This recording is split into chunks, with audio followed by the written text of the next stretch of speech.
Bonjour à tous et bienvenue sur Middle-earth SBG France. On va commencer aujourd'hui une nouvelle série de vidéos, les essentiels. Le but de cette nouvelle série va être de ressortir 5 à 6 profils de chaque armée en 4 catégories. La première catégorie va être la catégorie du taulier. Il va représenter le profil qu'il va falloir prendre absolument dans son armée. Il y aura ensuite les pépites, c'est-à-dire les profils vraiment golden que vous pouvez choisir en fonction de votre type de jeu et qui vont apporter un gros plus à votre armée.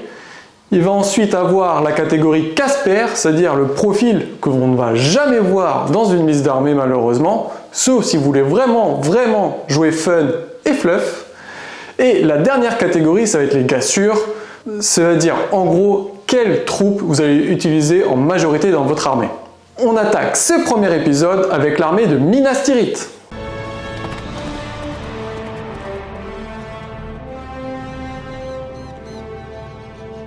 Minas Tirith, City of Kings. La première catégorie est donc le taulier.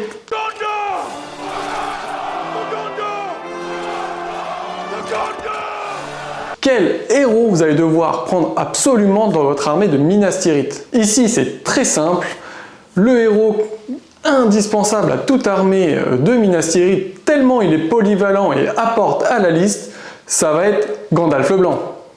Non, je rigole, ça va être bien sûr Boromir de la Tour Blanche, avec un profil qui est monstrueux, très complet. Il va pouvoir vraiment faire des ravages dans les lignes ennemies et apporter du soutien à vos alliés. Effectivement, son profil de base est extrêmement complet, combat 6, force 4, 3 attaques, 3 points de vie, 6 points de puissance. Vous allez pouvoir faire beaucoup d'actions héroïques avec lui ou assurer ses jets de duel. Il gagne en plus plusieurs règles spéciales grâce à ses équipements. Le corps du Gondor va lui permettre, s'il est en infériorité numérique dans un combat, de faire tester la bravoure de son adversaire. Et si cet adversaire rate ce test de bravoure, il va gagner automatiquement le combat. Et son équipement le plus important, ça va être sa grande bannière, qui va apporter un +1 au combat à 6 pouces autour de lui uniquement pour les guerriers, et lui, il va pouvoir monter à combat 7. C'est une valeur très importante parce que 90% des profils dans le Seigneur des Anneaux ont combat 6 ou moins. Donc, passez ce palier, vous allez gagner pas mal d'avantages face à vos adversaires. Dernier point à surveiller, ses actions héroïques, elles sont assez complètes. Il a la frappe héroïque, la défense et la force héroïque. Il est donc un très bon général parce qu'il va pouvoir monter à défense 7, 3 points de vie et 3 points de destin. C'est un très bon attaquant parce que si vous ne voulez pas prendre la bannière, vous pouvez mettre une lance de cavalerie pour avoir un +1 en charge de cavalerie pour blesser. Et il va pouvoir soutenir très bien ses troupes grâce à sa bannière. Donc un outil indispensable à toute armée de Minas Tirith. On va maintenant passer à la deuxième catégorie, la catégorie des pépites.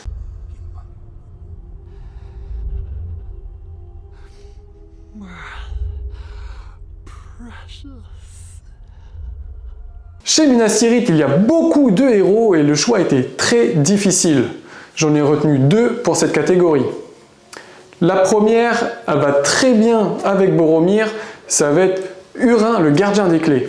Hurin, pour son coup en poing, a un profil très bien, très équilibré. Il va avoir combat 5, force 4, 2 attaques, 2 points de vie, mais 3 points de puissance. Là où il fait vraiment sa différence, c'est par rapport à ces 2 règles spéciales.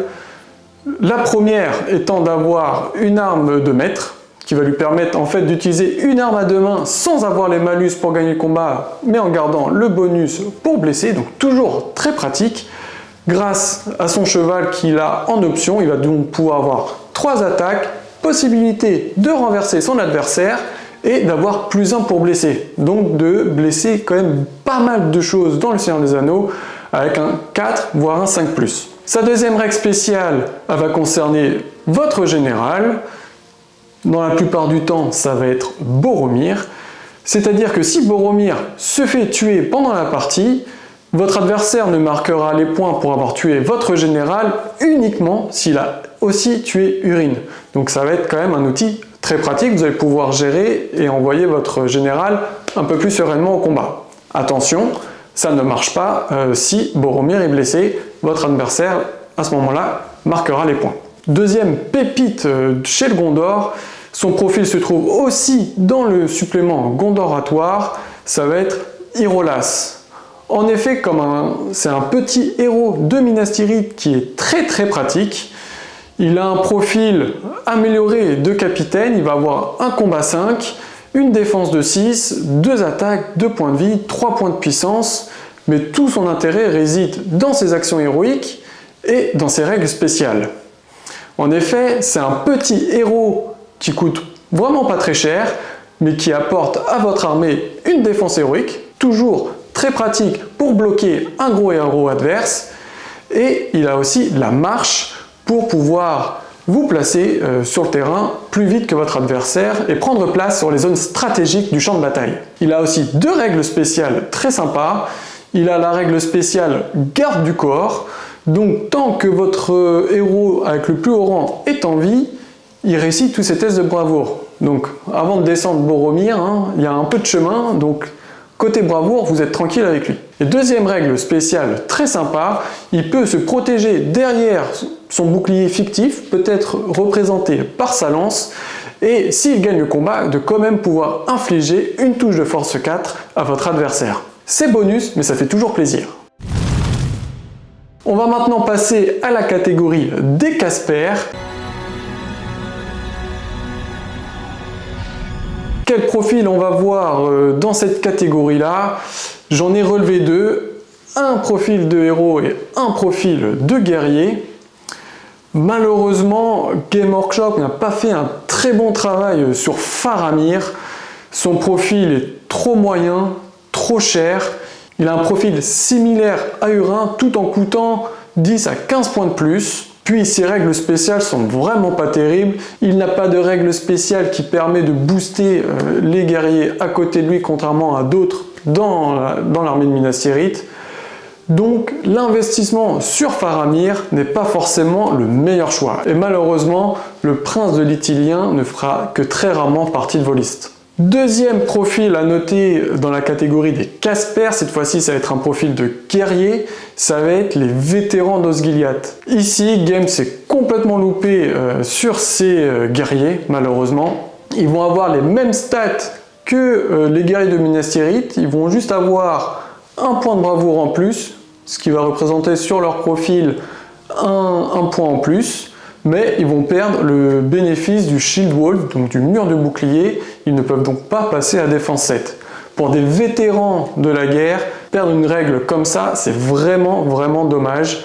Et c'est pour ça qu'on les voit jamais sur table. Malgré le fait qu'ils peuvent se retrouver à moins de 6 pas de Faramir ou de Boromir pour gagner un +1 en combat, l'accès aux autres types de gardes, voire de rangers, c'est une rude concurrence pour eux et ils sont quand même bien moins intéressants que leur contrepartie élite de Minas Tirith.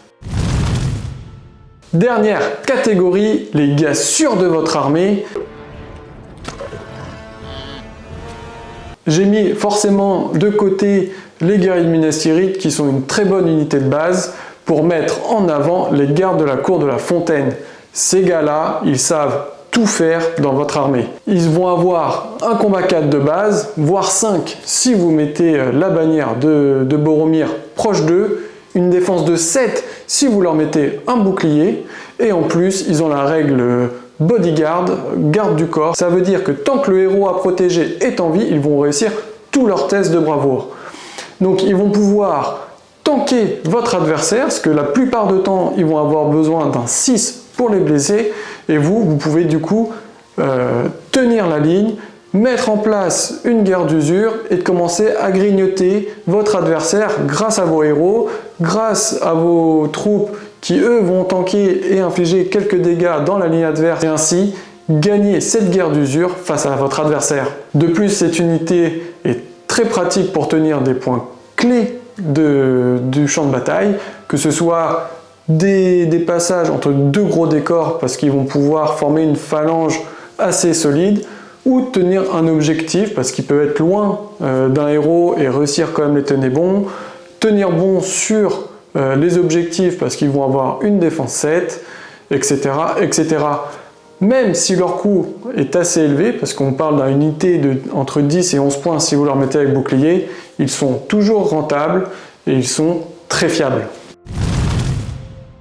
Voilà pour les essentiels de l'armée de Minas Tirith. Si vous n'êtes pas d'accord avec moi sur le différent classement de ces 5-6 profils présentés dans ces 4 catégories, n'hésitez pas à le mettre en commentaire.